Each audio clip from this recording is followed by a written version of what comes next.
Hello everyone, how are you all? Welcome back to my English library. ఈ వీడియోలో మనం question tag అంటే ఏంటో నేర్చుకుందాం. క్వశ్చన్ ట్యాగ్ అనేది కాంపిటేటివ్ ఎగ్జామ్స్లోను అండ్ అకాడమిక్ పర్పస్గాను చాలా ఇంపార్టెంట్ రోల్ ప్లే చేస్తూ. ఈ వీడియోలో మనం క్వశ్చన్ ట్యాగ్ని ఎలా చేస్తారు అండ్ క్వశ్చన్ ట్యాగ్ని ఎందుకు వాడతాం, ఈ రెండు విషయాల గురించి మాట్లాడుకుందాం. అండ్ నెక్స్ట్ వీడియోలో మనం క్వశ్చన్ ట్యాగ్ పైనే ఎక్సెప్షన్స్ ఆఫ్ క్వశ్చన్ ట్యాగ్ గురించి మాట్లాడదాం. అంటే క్వశ్చన్ ట్యాగ్ని తయారు చేయడానికి కొన్ని రూల్స్ ఉంటాయి. ఆ రూల్స్ ప్రకారం మనం ఈ వీడియోలో క్వశ్చన్ ట్యాగ్ని తయారు చేద్దాం. అయితే కొన్ని ఎక్సెప్షన్స్ కూడా ఉన్నాయి, అంటే మినహాయింపులు కూడా ఉన్నాయి ఈ రూల్స్కి క్వశ్చన్ ట్యాగ్ తయారు చేయడంలో. అవి ఏమిటి అనేది నెక్స్ట్ వీడియోలో చూద్దాం. ఓకే, లేట్ చేయకుండా మరి వీడియో స్టార్ట్ చేద్దామా? So let's get in to the class. నేను ఇంతకుముందు చెప్పినట్లుగానే ఈ వీడియోలో మనం క్వశ్చన్ ట్యాగ్ అంటే ఏమిటి, క్వశ్చన్ ట్యాగ్ని ఎలా చేస్తారు, ఇదే చాలా వరకు క్వశ్చన్కి క్వశ్చన్ ట్యాగ్కి కన్ఫ్యూజ్ అవుతూ ఉంటారు. ఇక్కడ క్వశ్చన్కి క్వశ్చన్ ట్యాగ్కి సంబంధమే లేదు. క్వశ్చన్ వేరు, క్వశ్చన్ ట్యాగ్ వేరు. క్వశ్చన్ అంటే ఏదైనా ఇన్ఫర్మేషన్ని మనం తెలుసుకోవడం కోసం అడిగేటటువంటిది question. What is your name అంటే క్వశ్చన్ అది. Then answer will be there. My name is so and so అని ఆన్సర్ వస్తుంది. అండ్ అయితే ట్యాగ్ అంటే ఏమిటి? క్వశ్చన్ ట్యాగ్ అంటే నేను ఇచ్చినటువంటి ఇన్ఫర్మేషన్ని ఆ ఎదుటి వ్యక్తి కన్ఫర్మ్ చేయడం కోసం ఒక ట్యాగ్ అనేది తగిలిస్తాం. అంటే ఒక స్టేట్మెంట్ చెప్పి ఆ స్టేట్మెంట్కి ఒక ట్యాగ్ తగిలిస్తాం. దాన్ని క్వశ్చన్ ట్యాగ్ అంటాం. దాన్ని ఎలాగంటే చాలా వరకు మనకి క్వశ్చన్ ట్యాగ్ని రాంగ్గా యూజ్ చేస్తూ ఉంటారు. ఇప్పుడు నేను ఒక క్వశ్చన్ ట్యాగ్ చెప్తాను. He has come. He has come. Hasn't he అంటే హీ హ్యాస్ కమ్ అని నేను చెప్పా. అతను వచ్చాడు అని చెప్పాను. దీనికి నేను హ్యాజంట్ హీ అనే ట్యాగ్ని వాడాను. అంటే ఇక్కడ నేనే చెప్పాను అతను వచ్చాడు అని. అతను వచ్చాడా లేదా నిజంగా అని ఎదుటి వ్యక్తి నుంచి కన్ఫర్మ్ చేసుకోవడం కోసం హ్యాజంట్ హీ అనే ట్యాగ్ని వాడాను. Then other person will give me the reply yes or no. అది క్వశ్చన్ ట్యాగ్ అంటే. అయితే చాలామంది క్వశ్చన్ ట్యాగ్ని చాలా మిస్టేక్గా వాడుతూ ఉంటారు. అవి ఏంటి అంటే, ఇప్పుడు నేను ఒక సెంటెన్స్ చెప్పాను కదా, హీ హ్యాస్ కమ్ అని. దానికి నేను హ్యాజంట్ హీ అనే ట్యాగ్ వాడాను. అయితే ఇదే సెంటెన్స్ని మామూలుగా క్వశ్చన్ ట్యాగ్ అంటే ఏంటో తెలియని వ్యక్తి అడిగితే కనుక హీ హ్యాస్ కమ్ రైట్ అంటాడు. అంటే హీ హ్యాస్ కమ్ అనేది స్టేట్మెంట్, అతను చెప్పినటువంటి ఇన్ఫర్మేషన్. అండ్ అది కన్ఫర్మ్ చేసుకోవడం కోసం ఎదుటి వ్యక్తితో ఏమంటాడండి, రైట్, నో అనే ఈ వర్డ్స్ వాడేస్తాడు. అంతే, అయిపోయాయి. అదే క్వశ్చన్ ట్యాగ్. అయితే ఇది wrong usage of question tag. Please do avoid it. అయితే క్వశ్చన్ ట్యాగ్ అంటే ఏంటో నేర్చుకునే ముందు మీకు చిన్న రిక్వెస్ట్. అదేంటి ఏమంటే, ఆల్రెడీ ఇంతకుముందు వీడియోస్లో కూడా చెప్పాను మీకు, ఏదైనా ఒక విషయాన్ని సీరియస్గా నేర్చుకునేటప్పుడు రాయడం అనేది చాలా ఇంపార్టెంట్. ఒక ఆర్డర్లో రాసుకుంటే నోట్బుక్తో అప్పుడు చాలా త్వరగా నేర్చుకుంటారు అండ్ ఎక్కువ కాలం గుర్తుంటుంది. Okay, so please do habituate. Question tag రాయాలి అంటే 4 ఇంపార్టెంట్ స్టెప్స్ ఉన్నాయి. ఆ 4 ఇంపార్టెంట్ స్టెప్స్ మీరు ఫాలో అయితే క్వశ్చన్ ట్యాగ్, ఏ క్వశ్చన్ ట్యాగ్నైనా ఎంత సింపుల్గా రాసేయచ్చు. ఫస్ట్ మనం క్వశ్చన్ ట్యాగ్ రాయాలి అంటే helping verb important. Helping verb మనం ఇచ్చినటువంటి స్టేట్మెంట్లోనే ఉంటుంది. ఇంతకుముందు చెప్పాను కదా నేను మీకు, హీ హ్యాస్ కమ్ అని. హీ హ్యాస్ కమ్లో హ్యాస్ అనేది హెల్పింగ్ వర్బ్ ఉంది అక్కడ, అంటే సహాయక క్రియ. అంటే మెయిన్ వర్బ్కి పాటుగా ఇంకొక హెల్పింగ్ వర్బ్ అనేది ఉంటుంది. మనకి హెల్పింగ్ వర్బ్ ఉన్నప్పుడు ఉన్నటువంటి హెల్పింగ్ వర్బ్ని తీసుకోవాలి. ఇక్కడ నేను ఇచ్చినటువంటి సెంటెన్స్లో హీ హ్యాస్ కమ్ అని ఉంది. హీ హ్యాస్ కమ్లో హ్యాస్ అనేది హెల్పింగ్ వర్బ్, కమ్ అనేది మెయిన్ వర్బ్. సో హ్యాస్ని తీసుకుందాం. ఇన్ కేస్ మనకి హెల్పింగ్ వర్బ్ లేదనుకోండి, ఏం చేయాలి? హెల్పింగ్ వర్బ్ కంపల్సరీ కదా క్వశ్చన్ ట్యాగ్ రాయాలి అంటే. మరి హెల్పింగ్ వర్బ్ లేనప్పుడు ఏం చేయాలి?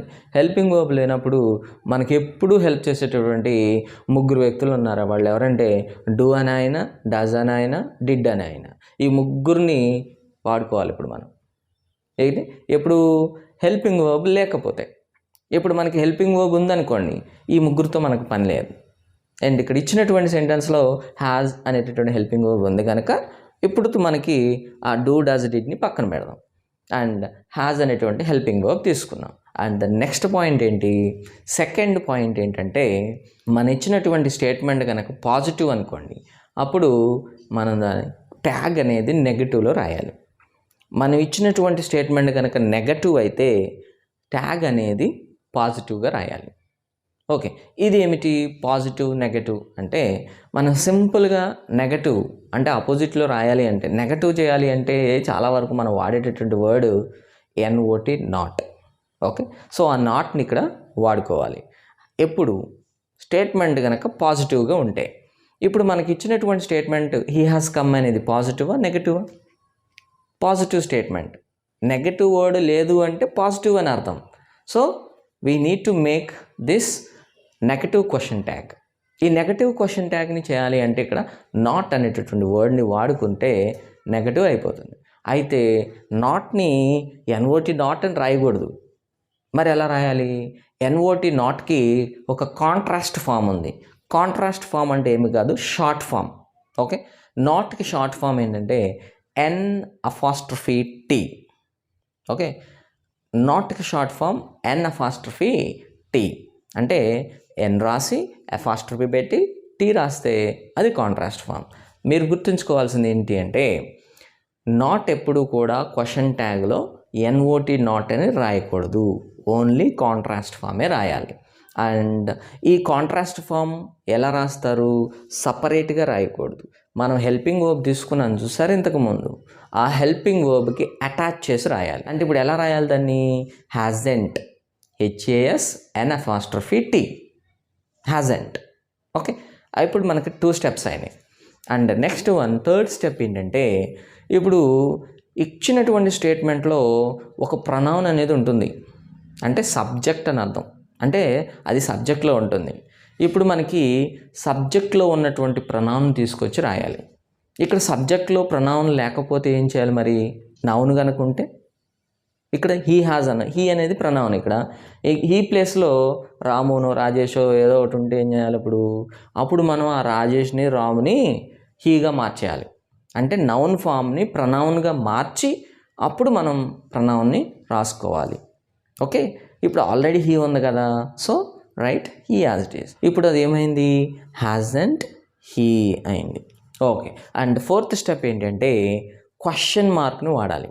క్వశ్చన్ మార్క్ కంపల్సరీ, క్వశ్చన్ మార్క్ని మర్చిపోకూడదు. అండ్ మనం మాట్లాడేటప్పుడు కూడా క్వశ్చన్ మార్క్ని ఎక్స్ప్రెస్ చేయాలి. మళ్ళీ ఫస్ట్ స్టెప్కి వెళ్దాం. ఈ ఫస్ట్ స్టెప్లో హెల్పింగ్ వర్బ్ కావాలన్నాం కదా, మనకి ఇచ్చినటువంటి స్టేట్మెంట్లో ఏది హెల్పింగ్ వర్బ్ లేకపోతే డూ, డస్, డిడ్ హెల్ప్ తీసుకోవాల్సి ఉంటుంది. ఈ డూ, డస్, డిడ్ ఎప్పుడు వాడాలి, ఎలా వాడాలి అని తెలియలేదు అంటే మీకు ఆల్రెడీ ఒక వీడియో రిలీజ్ చేశాను ఇంతకుముందే. అదేమిటి అంటే డూ, డస్, డిడ్ అనేవి ఎక్కడ వాడాలి, ఏ టెన్స్లో ఏమేమి వాడాలి అనేది ఆల్రెడీ వీడియో ఉంది మన ఛానల్లో. సో అది మీరు చూడకపోయినట్లయితే డిస్క్రిప్షన్లో లింక్ ఇస్తాను, ఐకార్డ్స్లో కూడా. So please do watch it. అయితే ఇప్పుడు సింపుల్గా చెప్పేస్తాను. అదేంటంటే డూ, డస్ అనేవి ప్రజెంట్ టెన్స్లో వాడాలి అండ్ డిడ్ అనేది పాస్ట్ టెన్స్కి వాడాలి. ఓకే, అంటే ఇచ్చినటువంటి స్టేట్మెంట్ పాస్ట్ టెన్స్ ఉంది అంటే డిడ్ వాడాలి, ఇచ్చినటువంటి స్టేట్మెంట్ ప్రజెంట్గా ఉంది అంటే డూ కానీ డస్ కానీ వాడాలి. ఓకే, అయితే ఇప్పుడు డూ ఆర్ డస్ ఎలా డిఫరెన్షియేట్ చేయడం అంటే డస్ అనేది థర్డ్ పర్సన్ సింగులర్ సబ్జెక్ట్ అయితే డస్ వాడతాం. ఏంటి అవి? He, she, it. ఈ 3 హీ, షీ, ఇట్, లేదంటే ఒక నేమ్ ఏదైనా వచ్చిందనుకోండి ఆ థర్డ్ పర్సన్ సింగులరే అవుతుంది. అది కూడా he, she, it and singular name, ఇవన్నింటికి డస్ వాడాలి. అండ్ రిమైనింగ్ ఏమైనా ఉన్నాయనుకోండి అంటే అవి ఐ, వి, యూ, దే ఇలాంటి వర్డ్స్ కనుక ఉంటే అప్పుడు మనం డూ వాడాల్సి ఉంటుంది. ఎగ్జాంపుల్ చూస్తే రాజు సింగ్స్ వెల్, రాజు బాగా పాటలు పాడతాడు. ఇప్పుడు దీంట్లో హెల్పింగ్ వర్బ్ లేదు. హెల్పింగ్ వర్బ్ లేనప్పుడు ఏం చేయాలి? Again we need to go for do, does, did. ఇప్పుడు డూ తీసుకోవాలా, డస్ తీసుకోవాలా, డిడ్ తీసుకోవాలా అంటే ఇచ్చినటువంటి స్టేట్మెంట్ యొక్క టెన్స్ చూడాలి. ఏ టెన్స్లో ఉంది అది? రాజు సింగ్స్ వెల్ అంటే ప్రజెంట్ టెన్స్ అది. సో ప్రజెంట్ టెన్స్కి డూ ఆర్ డస్ ఉన్నాయి.